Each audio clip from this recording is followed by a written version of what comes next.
Hey guys, आज हम explain करने वाले हैं रेड स्वान के एपिसोड 6 को। अगर आपने पिछले एपिसोड नहीं देखे हैं तो लिंक आपको डिस्क्रिप्शन में मिल जाएगा। शुरुआत में हम एपिसोड 5 के लास्ट वाले सीन को देखते हैं। दोयुन यहाँ पर ड्रोन से बच रहा होता है और ऐसा करने में सफल भी हो जाता है, लेकिन हम यहाँ पर पास में यह देख लेते हैं कि यहाँ पर लीजिन होती है जो फिर ड्रोन को ऑपरेट कर रही होती है और एक ड्रोन को दोयुन गाड़ी के नीचे ले आती है और बाद में गाड़ी फट जाती है। लीजिन बाद में बाइक लेकर यहाँ पर आती है और यहाँ पर यह देखती है कि सभी यहाँ पर मर चुके हैं। हालांकि इसको तो ऐसे ही लगता है, बाद में चली जाती है, लेकिन कुछ टाइम के बाद दोयुन गाड़ी से बाहर आता है और वासु गाड़ी में से बाहर ले आता है और बाद में इसको उठाकर ले जा रहा होता है, लेकिन तभी पीछे गाड़ी फट जाती है और गाड़ी के पुर्जे दोयुन के अंदर घुस जाते हैं और ये बाद में वासु को देख रहा होता है और इसके ऊपर गिर जाता है। अगले समय इनको अस्पताल में ला जाता है। दोयुन की यहाँ पर सर्जरी हो रही होती है और लीजिन यहाँ पर इसको देखती है। बाद में क्यूंजू के पास आती है। क्यूंजू से कह रहा होता है कि वांसु कैसी है। लीजिन कहती है कि वो ठीक है।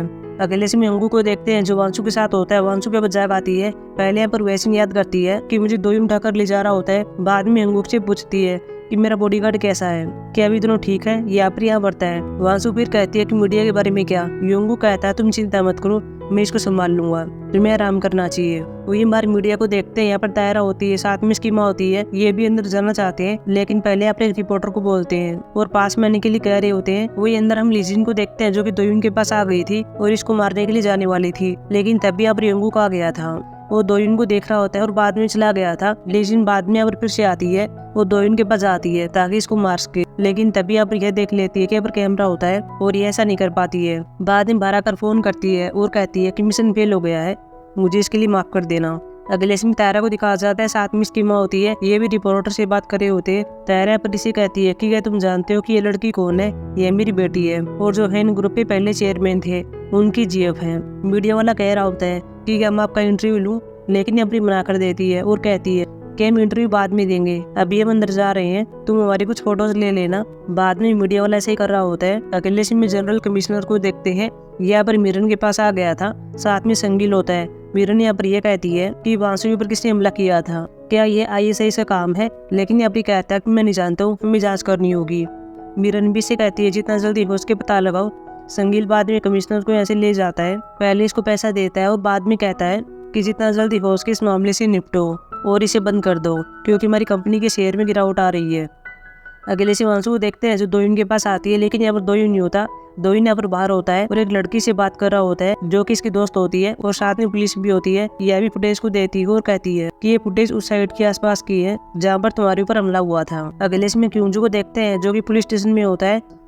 बाद में योंगू के पास आता है और कह रहा होता है कि यह तो नहीं पता चला कि हमला किसने किया था, लेकिन वहाँ पर कोई बाइक लेकर आया था और बाद में चला गया था, पुलिस इसको ट्रैक नहीं कर पाई। योंगू बाद में इसको पैसों को बैग देता है और कह रहा होता है कि जल्दी से मेरे लिए काम करो। क्यूंजू यहाँ पर कहता है कि क्या मुझे पैसा 8 स्टार गैंग को देना है ताकि मनी लॉन्ड्रिंग की जा सके। यहाँ पर यहाँ बढ़ता है। बाद में क्यूंजू बाहर आ गया था और यहाँ पर ये सीन याद करता है कि दोयुन ने मुझे ये कहा था कि जिस पैसे को तुम ले गए थे, क्या तुम इस बात से कन्फर्म हो कि वो पैसा जुई को मारने के लिए नहीं था। अगले में संगीली मिरन से बात करता है और यहाँ पर ये कहता है कि योंगू को अपने सेल्स फंड को तैयार कर रहा है। मिरन यहाँ पर कहती है कितने पैसों से। संगीली यहाँ पर पैसा बता देता है। मिरन बाद में कहती है कि उसे शायद पैसों की आवश्यकता होगी, तुम इस बात को जाने दो, तुम्हें फिलहाल योंगमिन के पास जाना चाहिए ताकि वो हमारी ड्यूटी फ्री शॉप में इन्वेस्ट कर सके। अगले में संगीली यहाँ पर ऐसे ही करता है और योंगमिन से सोडम से बात कर रहा होता है, लेकिन यहाँ पर इन्होंने कह दिया था कि हम इन्वेस्ट नहीं करेंगे। पहले वांसु को साथ में योंगू को यहाँ पर आना होगा और हमसे माफी मांगनी होगी। बाद में संगील चला गया था। सोडम के पास भी कॉल आती है और ये हनी कह रही होती है।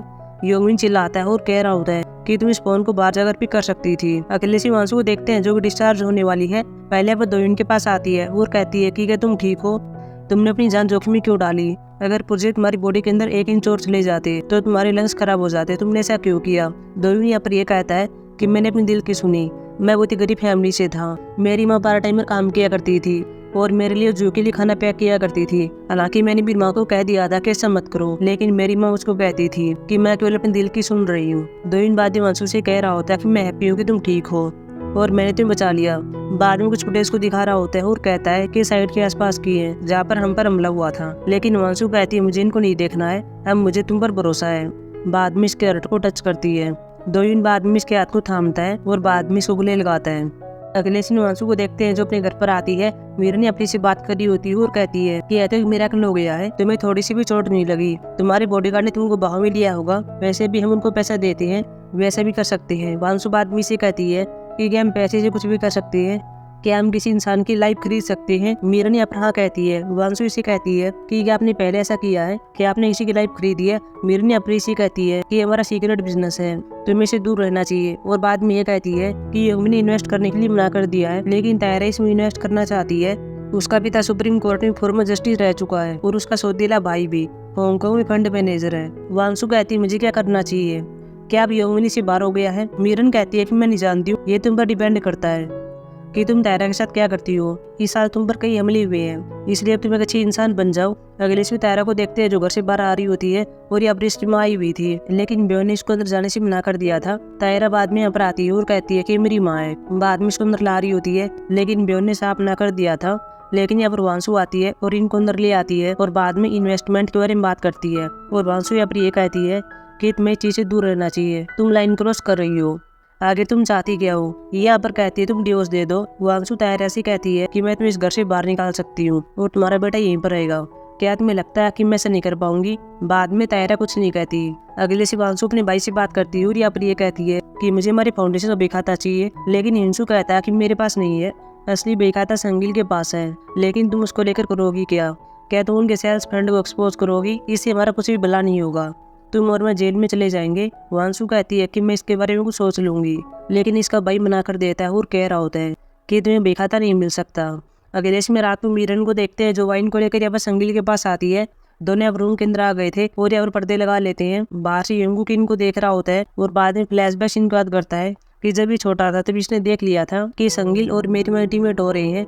बाद में अपनी माँ के पास आता है और कह रहा होता है कि अगर पिता को पता चल गया तो क्या होगा। मीरन कहती है कि पहले से जानता है, तुम सोने चले जाओ।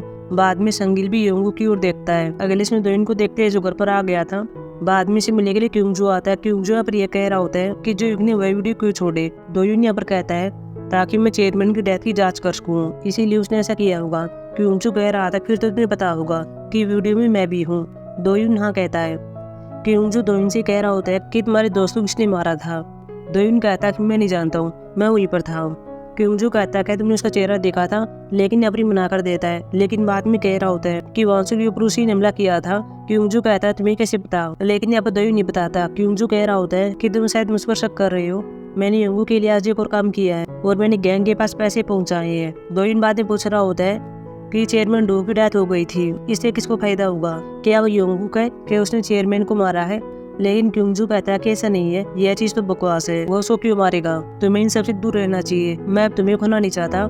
लेकिन दोइन उसको पकड़ लेता है और कह रहा होता है कि मैं तुमसे भीख मांग रहा हूँ, तुम मुझे बात बता दो कि डुओ की डेथ से किसको फायदा होगा और तुम उन्हें पैसा वापस किस लिए ले जा रहे हो। अगली सुबह दोइन बाहर आ गया था और पैदल जा रहा होता है। ऊपर से वांशु इसको देख रही होती है, तभी दोइन एकदम से रुक जाता है और वांशु छिप जाती है।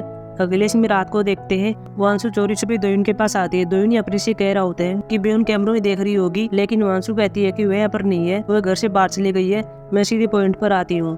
संगिल के पास मेरे फाउंडेशन का बेखाता है, उसके पास ओरिजिनल कॉपी है जो कि उसके स्टडी रूम में होंगी, तो मेरे लिए उनको ले आओ। इसके बाद दोइन से कहती है अपना ख्याल रखना और बाद में जारी होती है। लेकिन तभी दोइन इसके हाथों पकड़ता है और कह रहा होता है और तुम कुछ भी मत करो क्योंकि तुम्हारे लिए खतरनाक हो सकता है। जिसने भी हम पर अटैक किया था वो फिर से फेल हो गया है और अब वो परेशान हो गया होगा और तुम पर फिर से हमला कर सकता है, इसीलिए तुम कुछ भी मत करो। अगले इसमें दोइन बेन के रूम में आता है और कैमराज में सेंगिल को देख रहा होता है। बाद में सेंगिल के स्टडी रूम के पास आ गया था, लेकिन दूर से इसको लीजिन देख रही होती है। लीजिन के पास क्योंजो आ रहा होता है और कह रहा था तुम क्या देख रही हो, लेकिन यह कहती कुछ भी नहीं। क्योंजो बाद में देख रहा होता है, लेकिन यहाँ पर कोई नहीं होता। वही दोइन को पता चलता है कि मुझे संगिल के फिंगरप्रिंट चाहिए। दोइन बाद में किचन में आ गया था और संगिल के फिंगरप्रिंट को देख रहा होता है और बाद में इनको बना भी लेता है और यहाँ पर रूम को ओपन करता है। लेकिन यहाँ पर इसको फिर से लीजिन देख लेती है। दोइन अभी यहाँ पर बेखाते को देख रहा होता है और इसको बेखाता मिल गया था।